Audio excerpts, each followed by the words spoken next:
आगे की क्या रणनीति? देखिए, खेजड़ी बचाने को तमाम पक्ष और विपक्ष के लोग आगे आए।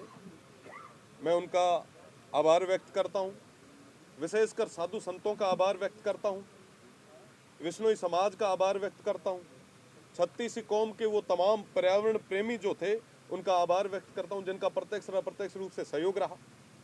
ये किसी व्यक्ति की लड़ाई नहीं थी, ये हम सभी की एक नैतिक जिम्मेदारी भी थी। अंधाधुंध कट रही खेजड़ियों के खिलाफ तमाम जो जागरूक लोग आगे आए, इतने दिन तक धरने पे बैठे, साधु संतों ने अनशन किया और उनकी बदौलत तमाम चीज़ें हो पा रही। सरकार स्टैंड ले रही है, मैं सरकार का आभार व्यक्त करता हूँ, पर आज भी कई सारी चीज़ें जो है वो छूट रही।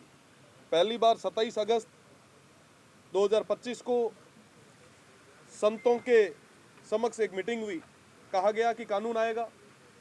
उसके बाद गवर्नर अभिभाषण के रिप्लाई में भी ये कहा गया कि हम जल्दी कानून लाएंगे।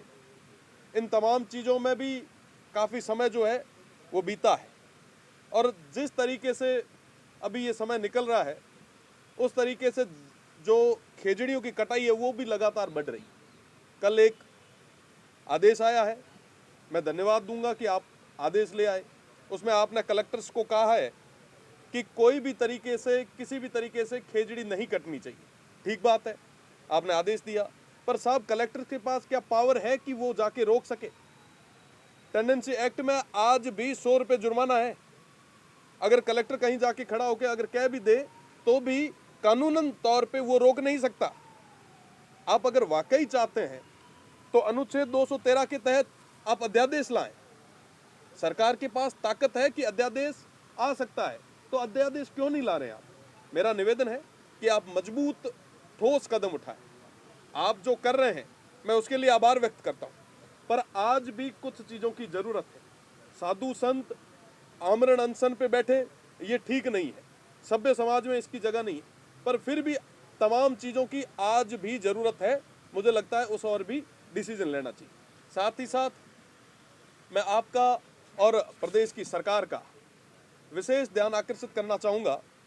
बाड़मेर, जैसलमेर, बीकानेर और फलोदी की तरफ जो हमारी लैंड अलॉटमेंट चल रही है, आपको जानकर बड़ी हैरानी होगी कि अभी तक 30 लाख बीघा जमीन के आसपास जो है वो आवंटन होने वाली है, आधी से ज़्यादा हो चुकी है। और इस कारण तमाम जो ओरण गोचर है, तमाम वो जो गांव है वो पलायन होने पे मजबूर हो गए। कल मैं बालेसर में ओरण यात्रा में शामिल हुआ था। आपको जानकर ये बड़ी हैरानी होगी कि वो पिछले 22 से 23 दिन से लगातार पद यात्रा कर रहे हैं। और पद यात्रा किस लिए कर रहे हैं? क्योंकि साहब उनके घर उजड़ रहे हैं। आपने बिना भौतिक सत्यापन किए जो जमीनें अलॉट की है उसके अंदर उन तमाम लोगों के घर आ रहे हैं।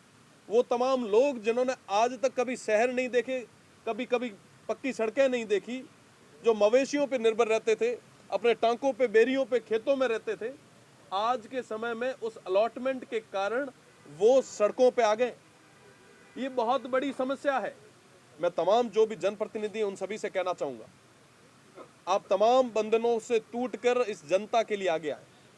देखिए, सिंबल कोई पार्टी दे सकती है, पर वोट तो आखिर ये लोग देंगे ना साहब। इन लोगों ने ही तो हमें प्रदेश और देश की पंचायतों में भेजा है। हम सभी की एक नैतिक जिम्मेदारी भी है, हम इनके लिए स्टैंड लें। अगर आज स्टैंड नहीं लिया तो ये लोग माफ नहीं करेंगे। और मैं प्रदेश की सरकार से निवेदन करना चाहूँगा कि आप ठोस कदम उठाएं। आज के समय में आप देखें साहब कि एक्साइज की अपनी पॉलिसी है, खेलों की अपनी पॉलिसीज है, हर एक चीज़ की अपनी एक छोटी छोटी पॉलिसीज है, पर लैंड अलॉटमेंट को लेके किसी भी तरीके की कोई पॉलिसी नहीं है। साहब हमारे पास लैंड बैंक है तो ये हमारी ताकत है साहब, इसको खत्म क्यों कर रहे हैं आप? ये विकास के नाम पे विनाश इन लोगों के गले में क्यों डाल रहे हैं? और ये कौन से लोग हैं जो 65 और 71 के उस दौर में मजबूती से जिन्होंने लड़ाई लड़ी थी, आज के समय में वो कहाँ जाएंगे? उनको साहब पलायन के लिए मजबूर क्यों कर रहे हैं? इन लोगों के हितों की रक्षा करना हम सभी की जिम्मेदारी है।